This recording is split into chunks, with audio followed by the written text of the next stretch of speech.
ಸಾಕ್ಷಿ, ಇವತ್ತು ನಿಮ್ಮ ಕೈ ರುಚಿ ತಿನ್ನಲೇಬೇಕು ಎನ್ನುವ ಆಸೆಯಿಂದ ಎಂದಿಗೂ ಯಾರ ಮುಂದೆಯೂ ಈ ರೀತಿ ಊಟ ಕೇಳದವನು ಇವತ್ತು ನಿಮ್ಮಿಂದ ಕೇಳಿ ಪಡೆದುಕೊಂಡು ಬಂದಿದ್ದೇನೆ. ಇದೇ ರೀತಿ ಪ್ರತಿದಿನ ನಾನು ನಿಮ್ಮ ಕೈ ರುಚಿ ತಿನ್ನಬೇಕು ಎಂದು ಆಸೆ ಪಡುತ್ತಿದ್ದೇನೆ. ಅದೇಕೋ ನೀವೇ ನನ್ನ ಮನಸ್ಸನ್ನು ಅರ್ಥ ಮಾಡಿಕೊಳ್ಳುತ್ತಿಲ್ಲ.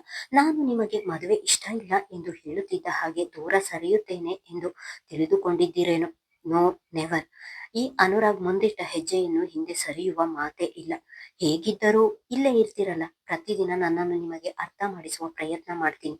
ಎಷ್ಟು ದಿನ ಆದ್ರೂ ಸರಿ, ಎಷ್ಟು ತಿಂಗಳಾದ್ರೂ ಸರಿ, ಎಷ್ಟು ವರ್ಷವಾದರೂ ಕಾಯುತ್ತೇನೆ ಎಂದು ಹೇಳಿಕೊಂಡವನು ಕೈಯಲ್ಲಿ ಹಿಡಿದಿದ್ದ ಬಾಕ್ಸ್ ಮುಚ್ಚಳ ತೆಗೆದನು. ಬೆಳಗ್ಗೆ ಮಾಡಿದ ಪಲಾವ್ ಆರಿ ಹೋಗಿದ್ದರೂ ಕೂಡ ಅದರ ಘಮ ಮೂಗಿಗೆ ಬಡಿಯಿತು. ಆ ಪಲಾವ್ನಲ್ಲಿ ಅನ್ನದಷ್ಟೇ ತರಕಾರಿ ಕೂಡ ತುಂಬಿದ್ದವು. ಅದರ ಘಮನ ಅವನ ಮನವನ್ನೇ ಸೆಳೆಯಿತು. ಮೂಗಿನ ಬಳಿ ಬಾಕ್ಸ್ ಹಿಡಿದು ಅದರ ಗಮನವನ್ನು ಸೆಳೆದುಕೊಂಡವನು, ಆಹಾ, ಅದೆಷ್ಟು ಘಮ್ ಅಂತಿದೆ, ಇದರ ಘಮದಲ್ಲಿಯೇ ರುಚಿ ಹೇಗಿದೆ ಎಂದು ತಿಳಿಯುತ್ತಿದೆ ಎಂದುಕೊಂಡವನು ಒಂದು ತುತ್ತು ತೆಗೆದು ಬಾಯಿಗೆ ಹಾಕಿಕೊಂಡಿದ್ದನು. ಮೊದಲ ಬಾರಿಗೆ ಸವಿದ ಆ ರುಚಿ ಬಹಳವೇ ಹಿಡಿಸಿತು ಅವನಿಗೆ. ಅಣ್ಣನ ಮನೆಯಲ್ಲಿ ಅತ್ತಿಗೆಯ ಜೊತೆ ಇರುವುದರಿಂದ ಪ್ರತಿದಿನ ತಾನೇ ತಿಂಡಿ ಮಾಡಿಕೊಂಡು ತರುವುದು ಎಂದು ಎಲ್ಲಾ ಮಾಹಿತಿ ಕಲೆ ಹಾಕಿದ್ದಾನೆ ಇವನು. ಆದ್ದರಿಂದ ಅದು ಸಾಕ್ಷಿ ಕೈ ರುಚಿ ಎಂದು ಬಹಳ ಖುಷಿಯಿಂದ ತಿನ್ನತೊಡಗಿದನು. ತಿನ್ನುವುದನ್ನು ಒಂದು ಕ್ಷಣವೂ ನಿಲ್ಲಿಸದೆ ಇಡೀ ಪೂರ್ತಿ ಬಾಕ್ಸ್ ಖಾಲಿ ಮಾಡಿದ.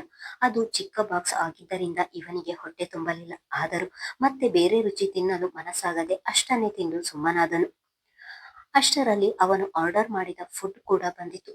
ಅವಳ ಬಾಕ್ಸ್ ಅನ್ನು ನೀಟಾಗಿ ತೊಳೆದು ಅದನ್ನು ಹ್ಯಾಂಡ್ ಟವಲ್ನಿಂದ ಒರೆಸಿ ಪೇಪರ್ ಪೆನ್ ಕೈಗೆತ್ತಿಕೊಂಡವನು, ನೀವು ಮಾಡಿರುವ ತಿಂಡಿ ನಿಮ್ಮಷ್ಟೇ ಸಿಹಿಯಾಗಿದೆ, ಅಂದ್ರೆ ರುಚಿಯಾಗಿದೆ. ನಿಮ್ಮ ಕೈ ರುಚಿ ನನಗೆ ಬಹಳ ಹಿಡಿಸಿತು. ಪ್ರತಿದಿನ ನಾನು ಇದೇ ಕೈ ರುಚಿಯನ್ನು ತಿನ್ನಲು ಕಾಯುತ್ತಿರುತ್ತೇನೆ. ನಾಳೆಯಿಂದ ನನಗೊಂದು ಎಕ್ಸ್ಟ್ರಾ ಬಾಕ್ಸ್ ತೆಗೆದುಕೊಂಡು ಬರ್ತೀರಾ? ಹಾಗೆ ನಾನು ಲೈಫ್ ಲಾಂಗ್ ತಿನ್ನುವ ಊಟ ನಿಮ್ಮ ಕೈ ರುಚಿಯೇ ಆಗಬೇಕು ಎಂದು ಆಸೆ ಪಡುತ್ತಿದ್ದೇನೆ. ನಾನು ಹೇಳಿದ್ದು ನಿಮಗೆ ಅರ್ಥ ಆಗಿದೆ ಎಂದುಕೊಳ್ಳುತ್ತೇನೆ. ಇಷ್ಟನ್ನು ಬರೆದವನು ಕೊನೆಯಲ್ಲಿ ಐ ಲವ್ ಯು ಎಂದು ಬರೆದು ಆ ಬಾಕ್ಸ್ಗೆ ಮುಚ್ಚಳ ಮುಚ್ಚಿ ಬಂದಿದ್ದ ಊಟದ ಪಾರ್ಸಲ್ ಜೊತೆಗೆ ಆ ಬಾಕ್ಸ್ ಕೂಡ P1 ಜೊತೆ ಸಾಕ್ಷಿಯ ಬಳಿಗೆ ಕೊಟ್ಟು ಕಳುಹಿಸಿದನು. P1 ಊಟ ಹಿಡಿದು ಹೋಗುವುದನ್ನೇ ನೋಡುತ್ತಾ ಕುಳಿತನು ಅನುರಾಗ್. ಅವನಿಗೆ ಸಾಕ್ಷಿ ನೇರವಾಗಿ ಕಾಣಿಸುತ್ತಿದ್ದಳು. P1 ಅವಳಿಗೆ ಊಟ ತಂದು ಕೊಡುತ್ತಿದ್ದ ಹಾಗೆ ಅದನ್ನು ತೆಗೆದುಕೊಳ್ಳಲು ಮುಜುಗರ ಅವಳಿಗೆ. ಹಸಿವು ಕೂಡ ಆಗಿದ್ದರಿಂದ ಸುಮ್ಮನೆ ತೆಗೆದುಕೊಂಡಿದ್ದಳು. ತನ್ನ ಬಾಕ್ಸ್ ಭಾರ ಇಲ್ಲದೆ ಇರುವುದು ಗಮನಿಸಿದವಳಿಗೆ ಪೂರ್ತಿಯಾಗಿ ತಿಂದಿದ್ದಾನೆ ಎಂದು ತಿಳಿಯಿತು. ಅದನ್ನು ತೆಗೆದು ನೋಡದೆ ಹಾಗೆ ಬ್ಯಾಗಿನೊಳಗೆ ಹಾಕಿ ಪಾರ್ಸೆಲ್ ಬಂದಿದ್ದ ಊಟ ತೆಗೆದಳು. ಅದನ್ನು ತೆಗೆದು ನೋಡಿದವಳಿಗೆ ಆಶ್ಚರ್ಯವಾಯಿತು. ರೋಟಿ, ಮಶ್ರೂಮ್ ಮಸಾಲ, ದಾಲ್ ರೈಸ್, ಸಾಂಬಾರ್ ಎಲ್ಲವೂ ಇತ್ತು. ಇವರು ಇದನ್ನು ತನಗಾಗಿಯೇ ಆರ್ಡರ್ ಮಾಡಿರುವುದಾ ಎಂದುಕೊಂಡವಳಿಗೆ ಉತ್ತರ ದೊರೆಯಲಿಲ್ಲ. ಬೇಡ ಎಂದರೂ ಮತ್ತೆ ಅವಳ ಕಣ್ಣುಗಳು ಅನುರಾಗ್ ಚೇಂಬರ್ ಕಡೆ ಹೊರಳಿತು. ಅವನು ತನ್ನನ್ನೇ ನೋಡುತ್ತಿರುವುದನ್ನು ನೋಡಿ ತಲೆ ತಗ್ಗಿಸಿದಳು. ಅವಳ ಮುಖಭಾವ ನೋಡುತ್ತಿದ್ದವನಿಗೆ ಒಳಗೊಳಗೆ ಖುಷಿಯಾಗುತ್ತಿತ್ತು. ಹಸಿದಿದ್ದರಿಂದ ಎಲ್ಲವನ್ನು ಊಟ ಮಾಡಿ ಮುಗಿಸಿದಳು.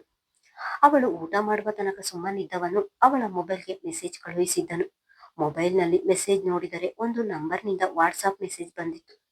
ಯಾರದು ಮೆಸೇಜ್ ಎಂದು ತೆರೆದು ನೋಡಿದರೆ, ನಿಮ್ಮ ಬಾಕ್ಸ್ ಓಪನ್ ಮಾಡಿ ನೋಡಿ ಎಂದು ಬರೆದಿರುವುದನ್ನು ನೋಡಿ ಆ ನಂಬರ್ ಅನುರಾಗ್ದು ಎಂದು ತಿಳಿದು ಹೋಯಿತು.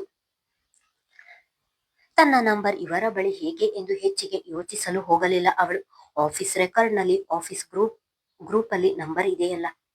ಮೆಸೇಜ್ ನೋಡಿದವಳು ತಕ್ಷಣ ಸ್ವಲ್ಪ ಸಮಯದ ಹಿಂದಷ್ಟೇ ಬ್ಯಾಗಿನೊಳಗೆ ಇರಿಸಿದ ಬಾಕ್ಸ್ ತೆಗೆದು ನೋಡಿದಳು. ಅದರಲ್ಲಿದ್ದ ಪತ್ರವನ್ನು ನಡುಗುವ ಕೈಗಳಿಂದಲೇ ತೆಗೆದುಕೊಂಡು ಓದಿದಳು. ಆ ಪತ್ರವನ್ನು ಓದುತ್ತಿದ್ದಂತೆ ಇವಳ ಕಣ್ಣುಗಳು ತುಂಬಿದವು. ಬೆಳಿಗ್ಗೆಯಷ್ಟೇ ತನ್ನ ಎದುರಿಗೆ ಬಂದು ಮದುವೆ ವಿಷಯ ಮಾತನಾಡಿದರೆ ಏನು ಮಾಡುವುದು ಎಂದು ಹೆದರಿಕೆಯಲ್ಲೇ ಬಂದಿದ್ದವಳಿಗೆ ಈಗ ಈ ಪತ್ರವನ್ನು ನೋಡಿ ಆ ಭಯ ಇನ್ನೂ ಹೆಚ್ಚಾಯಿತು. ನನ್ನ ಪರಿಸ್ಥಿತಿಯನ್ನು ಇವರು ಯಾಕೆ ಅರ್ಥ ಮಾಡಿಕೊಳ್ಳುತ್ತಿಲ್ಲ, ಯಾಕೆ ಇಷ್ಟು ಹಠ ಇವರಿಗೆ ಎಂದುಕೊಂಡವಳು ಅಲ್ಲಿ ಕೂರಲಾರೆ ಆ ಪತ್ರವನ್ನು ತನ್ನ ಬ್ಯಾಗಿನೊಳಗೆ ಇರಿಸಿ ವಾಶ್ರೂಮ್ ಕಡೆ ಓಡಿದಳು.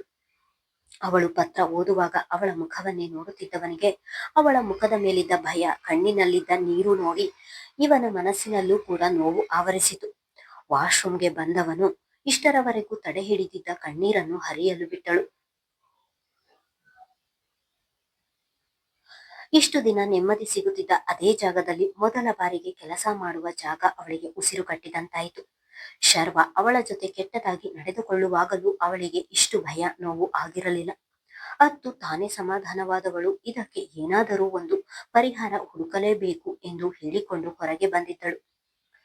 ತನ್ನ ಜಾಗಕ್ಕೆ ಬಂದವಳು ಮತ್ತೆ ಮೊಬೈಲ್ ತೆರೆದು ನೋಡಿದರೆ ಮತ್ತೊಮ್ಮೆ ಮೆಸೇಜ್ ಬಂದಿತ್ತು. ಅದನ್ನು ತೆರೆದವಳಿಗೆ ಅನುರಾಗ್ ಮೆಸೇಜ್ ಕಾಣಿಸಿತು.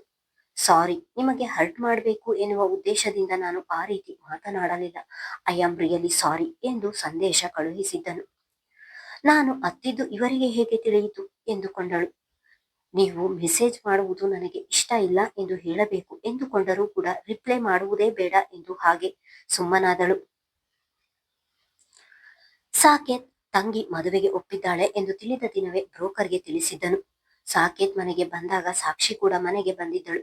ನಿನ್ನೆ ತನ್ನ ಅತ್ತಿಗೆಯ ಮಾತುಗಳನ್ನು ಕೇಳಿದವಳಿಗೆ ಇಂದು ಅನುರಾಗ್ ವಿಷಯದಲ್ಲಿ ಬೇಜಾರಿದ್ದರೂ ಸಹ ಅವಳ ಕೋಣೆಯಲ್ಲಿ ಇರಲು ಮನಸ್ಸಾಗದೆ ಫ್ರೆಶ್ ಆಗಿ ಹೊರಗೆ ಬಂದು ಎಲ್ಲರಿಗೂ ಕಾಫಿ ಮಾಡಲು ನಿಂತಳು. ಅಷ್ಟರಲ್ಲಿ ಹೊರಗಿನಿಂದ ಸಾಕೇತ್ ಎನ್ನುವ ಕೂಗು ಕೇಳಿಸಿತು. ಒಳಗೆ ಕುಳಿತಿದ್ದವನಿಗೆ ಪರಿಚಿತ ಧ್ವನಿ ಎನಿಸಿ ಎದ್ದು ಹೊರಗೆ ಹೋದವನು ಬಾಗಿಲಿನಲ್ಲಿ ನಿಂತಿದ್ದವರನ್ನು ನೋಡಿ, ನಂದಣ್ಣ, ನೀವು ಇಲ್ಲಿ? ಒಂದು ಮಾತು ಫೋನು ಮಾಡಿದ್ದರೆ ನಾನೇ ನಿಮ್ಮ ಮನೆಯ ಬಳಿಗೆ ಬರುತ್ತಿದ್ದೆ ಎಂದನು ಆಶ್ಚರ್ಯದಲ್ಲಿ. ನಿನ್ನೊಬ್ಬನ ಬಳಿ ಮಾತನಾಡುವುದಾಗಿದ್ದರೆ ಫೋನ್ ಮಾಡಿ ಕರೆಸಿಕೊಳ್ಳುತ್ತಿದ್ದೆ. ಆದ್ರೆ ನಿನ್ನ ತಂಗಿ ಜೊತೆ ಕೂಡ ಮಾತನಾಡಬೇಕು, ಅದಕ್ಕೆ ನಾನೇ ಇಲ್ಲಿಗೆ ಬಂದೆ. ನಾನು ಬಂದಿದ್ದು ತೊಂದರೆ ಏನಾದ್ರೂ ಆಯ್ತಾ ಎಂದರು. ಅಯ್ಯೋ ನಂದಣ್ಣ, ಹಾಗ್ಯಾಕ್ ಅನ್ಕೋತೀರಾ? ನೀವು ನಮ್ಮ ಮನೆಗೆ ಬಂದದ್ದು ಬಹಳ ಖುಷಿಯಾಯ್ತು, ಬನ್ನಿ ಒಳಗೆ ಎಂದನು. ತೊಟ್ಟಿದ್ದ ಚಪ್ಪಲಿಯನ್ನು ದೂರದಲ್ಲಿ ಒಂದು ಬದಿಗೆ ಬಿಟ್ಟು ಒಳಗೆ ಬಂದಿದ್ದರು. ಮಗುವಿನ ಜೊತೆ ಮಾತನಾಡುತ್ತಾ ಸೋಫಾ ಮೇಲೆ ಕುಳಿತಿದ್ದಳು ಹೇಮಾ. ನಂದಣ್ಣ ಒಳಗೆ ಬರುತ್ತಿದ್ದ ಹಾಗೆ, ಹೇಮಾ, ಇವರು ನಂದಣ್ಣ ಎಂದು ಸಾಕೇತ್ ಪರಿಚಯ ಮಾಡಿಕೊಟ್ಟಿದ್ದನು. ಅವರನ್ನು ನೋಡುತ್ತಿದ್ದ ಹಾಗೆ ಎದ್ದು ನಿಂತವಳು, ಬನ್ನಿ ಕುಳಿತುಕೊಳ್ಳಿ ಎಂದಳು. ಅವಳಿಗೂ ಕೂಡ ಅವರು ಯಾರು ಎಂದು ತಿಳಿದಿರಲಿಲ್ಲ. ನಡುಮನೆಯಲ್ಲಿ ಮಾತಿನ ಸದ್ದಾದಾಗ ಅಡಿಗೆ ಮನೆಯ ಬಾಗಿಲಿಗೆ ಬಂದು ಇಣುಕಿ ನೋಡಿದ ಸಾಕ್ಷಿ ಈಗಾಗಲೇ ಕಾಯಲು ಇಟ್ಟಿದ್ದ ಟೀ ಪಾತ್ರೆಗೆ ಇನ್ನೂ ಸ್ವಲ್ಪ ಹಾಲು ಸೇರಿಸಿದಳು. ಸಾಕೇತ್, ಮಗು ನಿನ್ನ ಮಗಳ ಎಂದು ಸೋಫಾ ಮೇಲೆ ಕೂರುತ್ತಲೇ ಎದುರಿದ್ದ ದೀಪಾಳನ್ನು ನೋಡಿಕೊಂಡು ಕೇಳಿದರು. ಹೂ ನಂದಣ್ಣ, ಇವಳು ನನ್ನ ಮಗಳು ದೀಪ ಎಂದು ಹೇಳುತ್ತಾ ಮಗುವಿನ ಬಳಿ ಕುಳಿತನು. ನೋಡೋಕೆ ಸ್ವಲ್ಪ ನಿನ್ನ ತಂಗಿ ಹಾಗೆ ಇದ್ದಾಳೆ ಅಲ್ವಾ ಎಂದು ನಂದಣ್ಣ ಹೇಳುತ್ತಿದ್ದ ಹಾಗೆ ಹೇಮಾಳ ಹೊಡಲಿಗೆ ಬೆಂಕಿ ಬಿದ್ದಿತು. ಈಗ ತಾನು ಏನಾದ್ರೂ ಮಾತನಾಡಿದರೆ ಸಾಕೇತ್ ಕೆಂಗಣ್ಣಿಗೆ ಗುರಿಯಾಗಬೇಕಾಗುತ್ತದೆ ಎಂದು ಹಾಗೆ ಸುಮ್ಮನಾದಳು. ಹೌದು ನಂದಣ್ಣ, ನನ್ನ ಮಗಳು ಸ್ವಲ್ಪ ತಂಗಿ ಸಾಕ್ಷಿಯ ಹೋಲಿಕೆ ಇದ್ದಾಳೆ ಎಂದನು ಖುಷಿಯಲ್ಲಿ. ಅಷ್ಟರಲ್ಲಿ ಸಾಕ್ಷಿ ಟೀ ಹಿಡಿದು ಬಂದಿದ್ದಳು. ಎಲ್ಲರಿಗೂ ಟೀ ಕೊಟ್ಟು ತಾನೊಂದು ಲೋಟ ಹಿಡಿದು ತನ್ನ ಅತ್ತಿಗೆಯ ಪಕ್ಕವೇ ನಿಂತಳು. ಒಂದು ಗುಟುಕು ಟೀ ಕುಡಿದ ನಂದಣ್ಣ ಅವರು, ಆಹಾ ಸಾಕೇತ್, ನಿನ್ನ ತಂಗಿ ಟೀ ತುಂಬಾ ಚೆನ್ನಾಗಿ ಮಾಡಿದ್ದಾಳೆ. ಟೀ ಅಂದ್ರೆ ಹೀಗಿರ್ಬೇಕು ನೋಡು. ಟೀ ಕುಡಿಯುವಾಗ ನಾಲಿಗೆ ರುಚಿ ಹಿಡಿದು ಇನ್ನೂ ಬೇಕು ಎನಿಸಬೇಕು. ಕೆಲವರ ಮನೆಗಳಲ್ಲಿ ಟೀ ಮಾಡ್ತಾರೆ, ನಾಲಿಗೆಗೆ ಹಾಕಿದ್ರೆ ಉಗಿಯಬೇಕು ಎನಿಸುತ್ತದೆ ಎಂದು ಹೊಗಳಿಕೆಯಿಂದಲೇ ಟೀ ಕುಡಿದರು. ಏನು, ಇವಳಷ್ಟು ಚೆನ್ನಾಗಿ ಯಾರು ಟೀ ಮಾಡುವುದಿಲ್ಲ. ನಾನು ಇವಳಿಗಿಂತ ಚೆನ್ನಾಗಿಯೇ ಟೀ ಮಾಡ್ತೀನಿ. ಆದ್ರೆ ನನ್ನ ಕರ್ಮಕ್ಕೆ ನಾನು ಮಾಡುವ ಅಡಿಗೆ, ಟೀ, ಕಾಫಿ ಯಾರು ಹೊಗಳುವುದೇ ಇಲ್ಲ ಎಂದು ಮನದಲ್ಲಿಯೇ ಗೊಣಗಿಕೊಂಡಳು ಹೇಮ. ಅಲ್ಲಿ ಅವಳನ್ನು ಹೊಗಳುವುದಿಲ್ಲ ಎನ್ನುವುದಕ್ಕಿಂತ ಸಾಕ್ಷಿಯನ್ನು ಹೊಗಳಿದ್ದು ಸಹಿಸಲಾಗಲಿಲ್ಲ. ಸಾಕೇತ್, ನಾನು ಬಂದ ವಿಷಯವನ್ನೇ ಮರೆತು ಟೀ ಕುಡಿಯುತ್ತಾ ಕುಳಿತಿದ್ದೀನಿ ನೋಡು. ನಿನ್ನ ತಂಗಿಗೆ ಒಂದು ಹುಡುಗನನ್ನು ನೋಡು ಎಂದು ಹೇಳಿದೆಯಲ್ಲ. ನಾನು ಕೂಡ ತುಂಬಾ ಕಡೆ ವಿಚಾರಿಸುತ್ತಿದ್ದೆ. ಆದ್ರೆ ಏನು ಮಾಡೋದು ಹೇಳು? ನಿನ್ನ ತಂಗಿಗೆ ಮೊದಲ ಮದುವೆಯಾಗಿದ್ದರೆ ಎಂತೆಂಥ ಹುಡುಗರು ಇದ್ರು ಗೊತ್ತಾ? ಆದ್ರೆ ಈಗ ಹುಡುಕುವುದು ಸ್ವಲ್ಪ ಕಷ್ಟವೇ. ಅದ್ರಲ್ಲೂ ನೀನು ಹುಡುಗನಿಗೆ ವಯಸ್ಸಾಗಿರಬಾರದು, ಮನೆ ಕಡೆ ಚೆನ್ನಾಗಿರ್ಬೇಕು ಎಂದು ಕಂಡೀಷನ್ ಬೇರೆ ಹಾಕಿದ್ದೆ. ಹಾಗಾಗಿ ಹುಡುಕುವುದು ಸ್ವಲ್ಪ ತಡವಾಯಿತು. ಅವರ ಮಾತು ಕೇಳಿ ಸಾಕೇತ್ ಮುಖ ಅರಳಿತು. ಅಂದ್ರೆ ನಂದಣ್ಣ, ಈಗ ಒಳ್ಳೆಯ ಹುಡುಗ ಸಿಕ್ಕಿದ್ದಾನೆ ಅಂತ ಆಯ್ತು ಎಂದನು.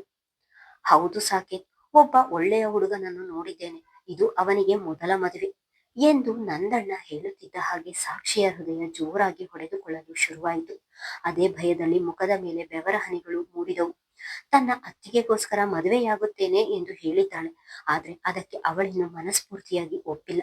ಆಗಲೇ ಬ್ರೋಕರ್ ಹುಡುಗನನ್ನು ನೋಡಿದ್ದಾರೆ. ದೇವ್ರೆ, ನನ್ನ ಯಾಕೆ ಇಷ್ಟು ಶಿಕ್ಷೆ ಕೊಡ್ತೀಯ ಎಂದು ಮನದಲ್ಲಿಯೇ ಹೇಳಿಕೊಂಡಿದ್ದಳು. ಒಳ್ಳೆಯ ಖುಷಿ ವಿಚಾರ ಹೇಳಿದ್ರಿ ನಂದಣ್ಣ, ಇವತ್ತೇ ಹುಡುಗನನ್ನು ಕರೆದುಕೊಂಡು ಬರಬಹುದಿತ್ತಲ್ಲ ಎಂದನು. ಇಲ್ಲ ಸಾಕೇತ್, ಇಲ್ಲಿ ಇನ್ನೂ ಒಂದು ವಿಚಾರ ಇದೆ. ಅದು ಕೇಳಿದ ಮೇಲೂ ಈ ಮದುವೆಗೆ ನೀವು ಒಪ್ಪಿಗೆ ಕೊಟ್ಟರೆ ಬೇಕಿದ್ರೆ ನಾಳೆ ಈ ಹುಡುಗನನ್ನು ಕರೆದುಕೊಂಡು ಬರ್ತೀನಿ ಎಂದರು. ನಂದಣ್ಣ ಹಾಗೆ ಹೇಳುತ್ತಿದ್ದ ಹಾಗೆ ಇಷ್ಟರವರೆಗೂ ಅರಳಿದ ಸಾಕೇತ್ ಮುಖ ಬಾಡಿತು. ಅವರು ಯಾವ ವಿಷಯ ಹೇಳುತ್ತಾರೆ ಎಂದು ಅವರನ್ನೇ ನೋಡುತ್ತಾ ಉಳಿದನು. ಮುಂದುವರಿಯುವುದು. ನಂದಣ್ಣ ಹೇಳುವ ವಿಷಯವಾದರೂ ಏನು? ಮುಂದಿನ ಸಂಚಿಕೆಯಲ್ಲಿ ನೋಡೋಣ. ಧನ್ಯವಾದಗಳು.